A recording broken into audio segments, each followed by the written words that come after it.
Let's talk about priorities and areas of policy focus.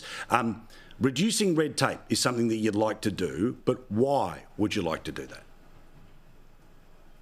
Well, because we know red tape, among other things, is such an impediment to business, especially in the state of Victoria. So we've had 123,000 businesses close or move interstate in 2023 alone. So that's without last year, which was arguably worse from my perspective. You know, we're suffering a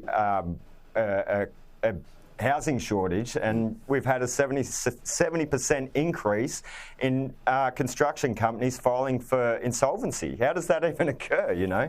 It's effectively red tape and taxes, and that's what we've seen too much of in Victoria. Granted, it's largely a state issue when you refer to the taxes, because again, we've seen 60 new or increased taxes in Victoria in a decade.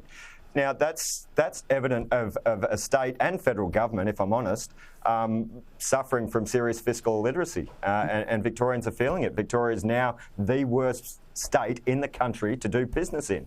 It's disgusting. Now, I certainly know that the income splitting gets a lot of people's heads nodding, particularly at barbecues and in the real world. What of the One Nation policy offerings does get that surprising, oh, okay, mate, yeah, I didn't know you were about that? So I find one of the big ones, most people expect One Nation to be, have immigration caps and whatever else. But I don't think people until now have understood what we were in, our intent by these.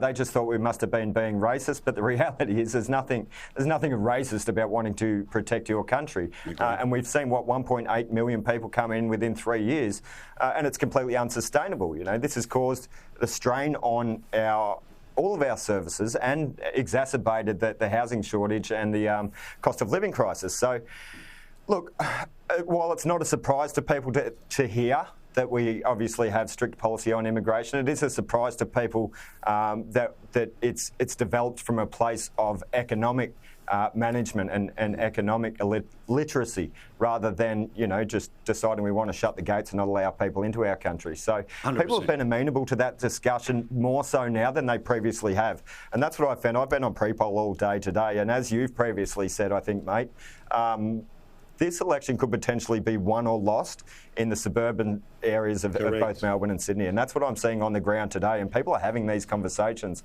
I've been specifically today out in the southeastern suburbs, and there's a lot of people of ethnic origins and ethnic backgrounds that have actually been very amenable to voting One Nation. I think, that there's a feeling on the ground that people have had enough, and they don't know how best to affect through the democratic process, change. I've got to jump in, mate. Forgive me. That's entirely the problem. Yeah, yes.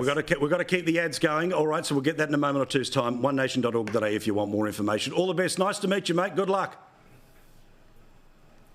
Good on you. Thank you. See you tomorrow. Bye-bye.